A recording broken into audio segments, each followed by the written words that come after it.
എപ്പിസോഡിന്റെ opening സീനിൽ മീറ്റ്സുകയും സാറടയും അവർ രണ്ടുപേരും ഇപ്പൊ ബൊറൂട്ടോയ്ക്ക് വേണ്ടി കട്ട വെയിറ്റിംഗ് ആണ്. സാറട ദേഷ്യപ്പെട്ട് പറയും, ഈ ബൊറൂട്ടോ അവൻ എപ്പോഴും ഇങ്ങനെയാണ്, മറ്റുള്ളവർ അവന് വേണ്ടി കാത്തു നിൽക്കണം.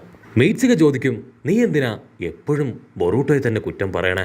അതിന് സാറട പറയും, എനിക്ക് സ്വന്തമായിട്ട് വലിയൊരു എയിമുണ്ട്, അത് അറ്റൈൻ ചെയ്യാനാണ് ഞാൻ ഇത്രയും കഷ്ടപ്പെടുന്നത്. സോ അവൻ കാരണം എൻ്റെ ഓരോരോ കാര്യങ്ങളായിട്ട് തെറ്റിക്കൊണ്ടേയിരിക്കുകയാണ്, അതുണ്ടാവാനായിട്ട് പാടില്ല. അതുകൊണ്ടാണ് എനിക്ക് ഇത്തരത്തിലുള്ള ചെറിയ കാര്യങ്ങൾ ടോളറേറ്റ് ചെയ്യാൻ പറ്റാത്തത്.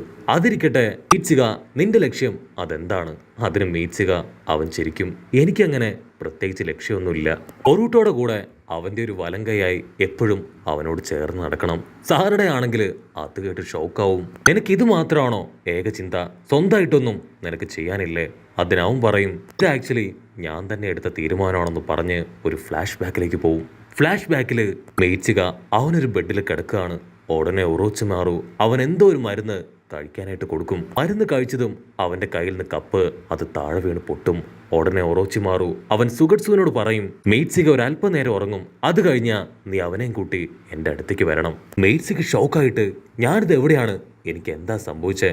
സുഗട്സു ചോദിക്കും, നീ ഓക്കെ അല്ലേ? അപ്പൊ അവിടുന്ന് അങ്ങനെ ബ്ലാക്ക് ഔട്ട് ചെയ്ത് ഒറോച്ചിമാറു അവനാണെങ്കിൽ ഹൂഡിയൊക്കെ ഇട്ട ഒരാളോട് സംസാരിക്കുകയാണ്. അവൻ ഒറോച്ചിമാറുവിനോട് ചോദിക്കും, ഇത് 6ാമത്തെ അറ്റംപ്റ്റ് ആണ്, ഇനിയും ഇത് സക്സസ് ആവുമെന്ന് എനിക്ക് യാതൊരു പ്രതീക്ഷയില്ല. കട്ട് ചെയ്താ ഇവിടെ സുഗട്സുവും മീറ്റ്സുകയും അവർ രണ്ടുപേരും അങ്ങനെ ക്യാഷ്വലായിട്ട് നടന്നു വരികയാണ്. ഉടനെ സുഗട്സു അവൻ മീറ്റ്സുകയോട് ചോദിക്കും, നിനക്ക് പാസ്റ്റ് ലൈഫ് എന്തെങ്കിലും ഓർമ്മയുണ്ടോ? ആക്ച്വലി നീ ഒറോച്ചിമാറുവിന്റെ കൂടെ ഒരു മിഷന് പോയിരിക്കുകയായിരുന്നു, ആ മിഷനിൽ നീ ഫെയിലായി പോയി. മീറ്റ്സുകയ്ക്കാണെങ്കിൽ അതൊന്നും ഓർമ്മയില്ല. അവൻ കൺഫ്യൂസ്ഡ് ആയിട്ട് നിൽക്കുന്ന ആ സമയം സുഗട്സു അവനൊരു കത്തി എടുത്ത് മീറ്റ്സുകയെ അറഞ്ചം പുറഞ്ചം വെട്ടാൻ തുടങ്ങുകയാണ്. അത് കണ്ട മീറ്റ്സുക അവന്റെ കൈ പിടിച്ച് വലിച്ച് കൈയിൽ ആഞ്ഞു തട്ടി ആ ഒരു കത്തി അത് താഴെ ഇടിവിക്കും. അതിനുശേഷം ആ ഒരു കത്തി എടുത്ത് മീറ്റ്സുക സുഗട്സുവിന്റെ ബോഡിയിൽ കുത്തി ഇറക്കും. ഉടനെ സുഗട്സു പറയും, ഐ എം സോറി, ആക്ച്വലി നിന്നെ ഒന്ന് ചെക്ക് ചെയ്തതാണ്, നിന്റെ മനസ്സിലും ബോഡിയിലും ഒക്കെ ആ നിഞ്ച പവർ അതിപ്പോഴും ഉണ്ട്. സുഗട്സു ആണെങ്കിൽ അവന്റെ ബോഡിയിൽ പറ്റിയ പരിക്ക് അത് പതിയെ പതിയെ ഹീൽ ചെയ്ത് കളയും. മീറ്റ്സുകയ്ക്കാണെങ്കിൽ കുറ്റബോധം കാരണം അവൻ തല താഴ്ത്തി നിൽക്കുകയാണ്. ഐ എം സോറി, ആക്ച്വലി നിങ്ങൾ പ്രാങ്ക് ചെയ്യുകയാണെന്ന് എനിക്ക് മനസ്സിലായില്ല, അതുകൊണ്ടാണ് ഞാൻ കത്തിയെടുത്ത് കുത്തിയത്. സുഗട്സു ആണെങ്കിൽ അവനെ ചേർത്ത് പിടിക്കും, ഉറപ്പായിട്ടും നിന്നെ ഒറോച്ചിമാറുവിന് ഒത്തിരി ഇഷ്ടാവും, നീ തീർച്ചയായിട്ടും അവന്റെ സ്വപ്നങ്ങളോട് ചേർന്ന് നിൽക്കൂന്ന് പറഞ്ഞ് അവനെയും കൂട്ടി ഒറോച്ചിമാറുവിന്റെ അടുത്തേക്ക് വരും. കട്ട് ചെയ്ത ഒറോച്ചിമാറു മീറ്റ്സുകയോട് പറയും, നീ ആക്ച്വലി എൻ്റെ മകനാണ്, എൻ്റെ അച്ഛനും അമ്മയും ഞാൻ തന്നെയാണ്, സോ നിന്നെ ഒരു ഫ്ലാഷ് ബാക്കിലേക്ക് കൊണ്ടുപോകാമെന്ന് പറഞ്ഞ് ഹോളോഗ്രാമിലൂടെ മീറ്റ്സുകയെ ഇപ്പോൾ ഒരു ഫ്ലാഷ് ബാക്കിലേക്ക് കൊണ്ടുപോവാണ്. ഹോളോഗ്രാമിൽ ഇപ്പോൾ ഒരുത്തനെ ഒറോച്ചിമാർ കാണിച്ചു കൊടുക്കും. ഇവൻ ആക്ച്വലി ഒരു ഷിനോബിയാണ്. ഒരുപാട് പേരുടെ മെമ്മറി അത് ഇവന്റെ കയ്യിലുണ്ട്. ഈസി ആയിട്ട് മെമ്മറി മാനിപ്പുലേറ്റ് ചെയ്യാനും കട്ട് ചെയ്യാനും സേവ് ചെയ്യാനും ഇവനെ കൊണ്ട് കഴിയും. മീറ്റ്സുകെ, നിന്റെ മെമ്മറിയും അടിച്ചു മാറ്റിയത് ഇവൻ തന്നെയാണ്, സോ നിനക്ക് ഞാൻ നിന്റെ മെമ്മറീസ് തിരികെ തരാൻ പോവാണ്. മീറ്റ്സുകയ്ക്കാണെങ്കിൽ ഒന്നും മനസ്സിലാവില്ല. മീറ്റ്സുക ചോദിക്കും, നിങ്ങൾ ആക്ച്വലി എൻ്റെ അച്ഛനാണോ അമ്മയാണോ?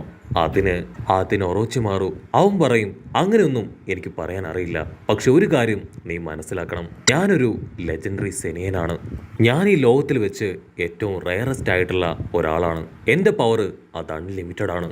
അതിന് മീറ്റ്സുക ചോദിക്കും, ഇത്രയും പവറൊക്കെയുള്ള നിനക്ക് എന്നെ പോലെ ഒരു യൂസ്ലെസ് ആയ ആളുടെ ആവശ്യമുണ്ടോ? എന്നെ എന്തിനാണ് നീ നിനക്കായി തെരഞ്ഞെടുത്തത്? അതിന് ഒറോച്ചിമാറു പറയും, ഒരു കാരണവശാലും നീ നിന്നെ കുറച്ച് കാണാനായിട്ട് പാടില്ല, മാത്രമല്ല നീ എൻ്റെ മകനാണ്, നീ ആരാണെന്ന് നിനക്ക് ഞാൻ തെളിയിച്ചു തരാൻ പോവാണ്. നീ ഒരു കുഞ്ഞാണ്, പക്ഷേ നീ ഇതിന് ഏബിൾഡ് ആണെന്ന് പറഞ്ഞ് ഒരു ഗെഞ്ചിപ്സു ഇപ്പൊ അവന്റെ മേലെ ഒറോച്ചിമാറു ക്രിയേറ്റ് ചെയ്യും. മീറ്റ്സുകയാണെങ്കിൽ വീണ്ടും ഞാൻ ആരാണ് എന്ന് ചോദിച്ചു കൊണ്ടേയിരിക്കും. കട്ട് ചെയ്താ അവർ രണ്ടുപേരും ഇപ്പൊ പ്രത്യേക സ്ഥലത്തേക്ക് വരും. ഒറോച്ചിമാറു മീറ്റ്സുകയ്ക്ക് ദൂരത്തായിട്ട് ഒരു ബാരിയർ കാണിച്ചു കൊടുക്കും. നീ ആ ഒരു ബാരിയർ അത് തകർത്ത് വേണം മറുവശത്തേക്ക് പോവാൻ. അങ്ങനെയാണെങ്കിൽ നീ ആരാണെന്നും എന്താണെന്നുള്ള എല്ലാ കാര്യങ്ങളും നിനക്ക് മനസ്സിലാവും. കഴിഞ്ഞ തവണ നീ ഇതിൽ ഫെയിലായി പോയി, പക്ഷെ ഇത്തവണ ഉറപ്പായിട്ടും നിനക്കിതിൽ ജയിക്കാൻ കഴിയും. അതിനുള്ള പവറും എബിലിറ്റിയും നിന്റെ ബോഡിയിൽ ഓൾറെഡി ഉണ്ട്. നിന്റെ പവർ അതെങ്ങനെ ഉപയോഗിക്കണമെന്ന് ഞാൻ നിനക്ക് പറഞ്ഞു തരാമെന്ന് പറഞ്ഞ് ഇപ്പോൾ ഒറോച്ചിമാറു അവനൊന്നായിട്ട് മീറ്റ്സുകയ്ക്ക് പറഞ്ഞു കൊടുക്കാൻ തുടങ്ങും. എല്ലാം മനസ്സിലാക്കിയ മീറ്റ്സുകയെ അവനിപ്പോ ആ ബാരിയറിൽ ടച്ച് ചെയ്യും. അവനതിൽ ടച്ച് ചെയ്യുമ്പോൾ തന്നെ ഇപ്പൊ ആ ബാരിയർ അത് പതിയെ ഓപ്പൺ ആയിട്ട് വരും. ഉടനെ അവർക്ക് തൊട്ട് മുൻപിൽ ഇപ്പൊ ആ ഒരു ഷിനോബി അവനാണെങ്കിൽ ഒരു പ്രത്യേക ജിപ്സ് ഉപയോഗിച്ച് മീറ്റ്സുകയെ അങ്ങനെ ഫ്രീസാക്കി നിർത്തും. ഒറോച്ചിമാർ പറയും മീറ്റ്സുകയുടെ മെമ്മറി അത് ഉറപ്പായിട്ടും ഞാൻ ഇത്തവണ തിരികെ പിടിക്കും. ഉടനെ ഒറോച്ചിമാറും ആ ഷിനോബിയും അവർ രണ്ടുപേരും വമ്പൻ ആയുധങ്ങളൊക്കെ എടുത്ത് പൊരിഞ്ഞ അട്ടിയിടി ഫൈറ്റ്. അടുത്ത സെക്കൻഡ് ആ ഷിനോബി അവനിപ്പോ ഒറോച്ചിമാറിനെ തന്നെ അങ്ങനെ ലോക്ക് ചെയ്യാണ്. ഒറോച്ചിമാറും നിലവിളിച്ച് പറയും മീറ്റ്സുകി നിന്റെ സേജ് പവർ അതുണ്ടെങ്കിൽ മാത്രമേ എന്നെ രക്ഷിക്കാൻ കഴിയൂ. ഇവനെ എത്രയും പെട്ടെന്ന് തകർക്കാൻ പറഞ്ഞ് ഒറോച്ചിമാറു പറഞ്ഞുകൊണ്ടേയിരിക്കും. പക്ഷെ മീറ്റ്സുകിക്കാണെങ്കിൽ ഒന്ന് അനങ്ങാൻ പോലും കഴിയാതെ അവന്റെ ജിപ്സൂല് അങ്ങനെ പെട്ടുകിടക്കുകയാണ്. ആ വില്ലൻ അവൻ എന്തെങ്കിലും ചെയ്യുന്നതിന് മുൻപ് തന്നെ ഒറോച്ചിമാറു അവന്റെ ഒരു സ്നേക്ക് ഇപ്പൊ ആ വില്ലന്റെ വായിലൂടെ അകത്തേക്ക് കടത്തിവിടും.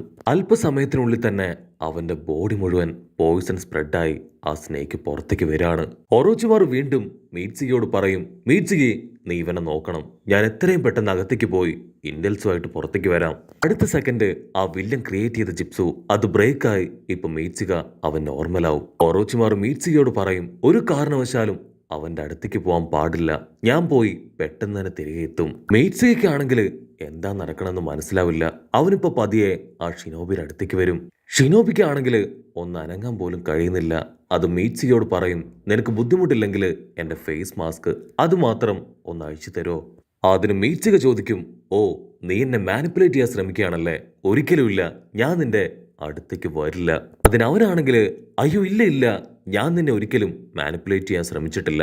ആ ഒറോച്ചിമാറു അവനാണ് നിന്നെ മാനിപ്പുലേറ്റ് ചെയ്ത് ഇത്രയും കാലവും ഇങ്ങനെയൊരു ലൈഫ് നിനക്ക് തന്നത്. സത്യം എന്താണെന്ന് അറിയണമെങ്കിൽ നീ എന്റെ മാസ്ക് കഴിക്ക്, ഉടൻ തന്നെ നിനക്കെല്ലാം ബോധ്യാവും. കഴിഞ്ഞ തവണ എനിക്ക് നിന്റെ മെമ്മറി അത് നശിപ്പിക്കേണ്ടി വന്നു, പക്ഷേ ഇപ്പൊ നിന്റെ അച്ഛൻ ഒറോച്ചിമാറു അവൻ അതേ മെമ്മറി നിനക്കെതിരെ ഉപയോഗിക്കാൻ പോവാണ്. സോ അതെന്താണെന്ന് അറിയണമെങ്കിൽ നീ കൈ നീട്ടി ഈ മാസ്ക് കഴിക്ക്. മീറ്റ്സുക പതിയെ പതിയെ അവന്റെ കൈ അതങ്ങനെ നീട്ടി ആ മാസ്ക് മാറ്റും. അപ്പോഴായിരിക്കും ഒരു വമ്പ ട്വിസ്റ്റ്. അതും ഒരു മീറ്റ്സുക തന്നെയാണ്. അവൻ പറയും ഞാനും നിന്നെപ്പോലെ തന്നെയാണ്, എന്നെയാണ് അദ്ദേഹം ആദ്യം ക്രിയേറ്റ് ചെയ്തത്. ആളുടെ ചില ആവശ്യങ്ങൾ അത് നിറവേറ്റാനാണ് നമ്മളെപ്പോലെ ഉള്ളവരെ ആള് ക്രിയേറ്റ് ചെയ്യുന്നത്. നിന്നെ കൊണ്ട് മാത്രമേ ഇപ്പൊ ആ ഒരു സ്ക്രോള് അതെടുക്കാൻ കഴിയൂ. അതിന് മീറ്റ്സുക ചോദിക്കും നീ എന്തുകൊണ്ട് ഒറോച്ചിമാറുവിനെ സഹായിച്ചില്ല. അതിനവൻ പറയും നമ്മളെല്ലാവരും ആർട്ടിഫിഷ്യൽ ഹ്യൂമൻസ് ആണ്, സോ പെട്ടെന്ന് ഒരു ഡിസിഷൻ എടുക്കാൻ എന്നെ കൊണ്ടായില്ല. ഒറോച്ചിമാറു നമ്മളെ എല്ലാവരെയും ഒരടിമയെ പോലെയാണ് യൂസ് ചെയ്യുന്നത്. സോ ഒരു കാരണവശാലും അവൻ ആഗ്രഹിക്കുന്ന ആ ഒരു സ്ക്രോള് അതവന് കിട്ടരുത് എന്ന് ഞാൻ ആഗ്രഹിച്ചിരുന്നു. അതുകൊണ്ടാണ് ഒരുപാട് കഷ്ടപ്പെട്ട് ബുദ്ധിമുട്ടി അവന്റെ കയ്യിൽ നിന്ന് ഞാൻ രക്ഷപ്പെട്ട് അവനെതിരായി ഇവിടെ ഒറ്റയ്ക്ക് വന്ന് പോരാടുന്നത്. അവനത് പറഞ്ഞു തീരുമ്പോഴേക്കും ഇപ്പൊ ഒറോച്ചിമാറു ആളവിടേക്ക് ആയിട്ട് കടന്നു വരികയാണ്. ഒറോച്ചിമാറു പറയും നിങ്ങൾക്കൊരു കാര്യം അറിയോ, നിങ്ങൾ രണ്ടുപേരും എന്റെ മക്കളാണ്. ലോകത്തിന് സ്നേഹത്തിന്റെ വഴി അതെന്താണെന്ന് കാണിച്ചു കൊടുക്കാനാണ് നിങ്ങളെ ഞാൻ ക്രിയേറ്റ് ചെയ്തത് പോലും. അതിനാ എൽഡർ മീറ്റ്സുകി ഒരിക്കലുമില്ല, നീ പറയുന്നത് ഞാൻ വിശ്വസിക്കില്ല, നീ വീണ്ടും എന്നെ മാനിപ്പുലേറ്റ് ചെയ്യാൻ നോക്കുകയാണ്. മീറ്റ്സുകി നീ എന്റെ ബ്രദറാണ്, ഒരു കാരണവശാലും ഒറോച്ചിമാറുവിനെ വിശ്വസിക്കരുത്. നിനക്ക് എന്നെ കഴിഞ്ഞും പവറുണ്ട്, അതുപയോഗിച്ച് നിനക്ക് മാത്രമേ ഇവനെ തകർക്കാൻ പറ്റൂ. അത് കേട്ട് ചെറിയ മീറ്റ്സുകിയുടെ കൺട്രോൾ പോവും.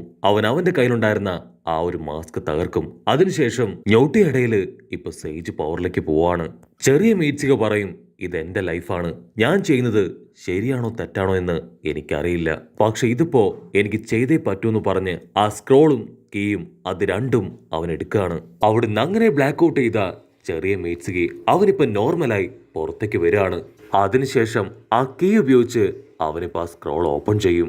ഇവിടെ എൽഡർ മീറ്റ്സുക അവനിപ്പോ ഒറോച്ചിമാറുവിനോട് പറയും യങ്ങർ മീറ്റ്സുക അവനും ആർട്ടിഫിഷ്യലായി ഉണ്ടായതാണ്, സോ അവന്റെ ലൈഫ് തെരഞ്ഞെടുക്കാൻ അവനെങ്കിലും നിങ്ങൾ അനുവദിക്കണം. അതിന് ഒറോച്ചിമാറു അവന്റെ കൈ പിടിച്ചു പറയും നിങ്ങൾ രണ്ടുപേരും എന്റെ മക്കൾ തന്നെയാണ്. അവനിപ്പോ അവന്റെ വഴി അത് കണ്ടെത്തിയിരിക്കുന്നു പറയുമ്പോ ഇവിടെ യങ്ങർ മീറ്റ്സുക അവൻ ആ സ്ക്രോൾ ഓപ്പൺ ചെയ്യും. അതിൽ മറ്റൊന്നുമല്ല, സാക്ഷാൽ ബൊറൂട്ടോയുടെ ഒരു ഫോട്ടോ. അവിടുന്ന് അങ്ങനെ ബ്ലാക്ക് ഔട്ട് ചെയ്ത ഇപ്പൊ പ്രസന്റ് കാണിക്കും. മീറ്റ്സുക ആണെങ്കിൽ ഫ്ലാഷ് ബാക്ക് ഒക്കെ ആലോചിച്ച് ബൊറൂട്ടോയ്ക്ക് വേണ്ടി കാത്തു നിൽക്കാണ്. കറക്റ്റ് ടൈം ബൊറൂട്ടോ അവിടേക്ക് ചാടി വരും. ഐ എം സോറി, ഞാനൊരല്പം വൈകിപ്പോയി, വരുന്ന വഴിയിൽ ഒരു കുഞ്ഞ് അത് അപകടത്തിൽപ്പെട്ടു, അതിനെ രക്ഷിക്കാൻ പോയതുകൊണ്ടാണ് ഞാൻ വൈകിയത്. പക്ഷെ സാറടയ്ക്കാണെങ്കിൽ അത് തീരെ വിശ്വാസാവില്ല. അങ്ങനെ 150 പറഞ്ഞ് 100 പറഞ്ഞ് രണ്ടുപേരും പൊരിഞ്ഞ അട്ടിയിട്ടി ബഹളം. അതിനുശേഷം 3 പേരും ഹാപ്പിയായി അവരുടെ മിഷൻ അത് ലക്ഷ്യമാക്കി പോകുന്നതോടു കൂടെ ഈ ഒരു എപ്പിസോഡും അവസാനിക്കുന്നു. എപ്പിസോഡ് ഇഷ്ടപ്പെടുകയാണെങ്കിൽ തീർച്ചയായിട്ടും ലൈക്ക് ചെയ്യാനും കമന്റ് ചെയ്യാനും ഷെയർ ചെയ്യാനും മറക്കല്ലേ. അടുത്തൊരു അടിപൊളി എപ്പിസോഡുമായിട്ട് കാണുന്നവരെ it's me with Mallu episode.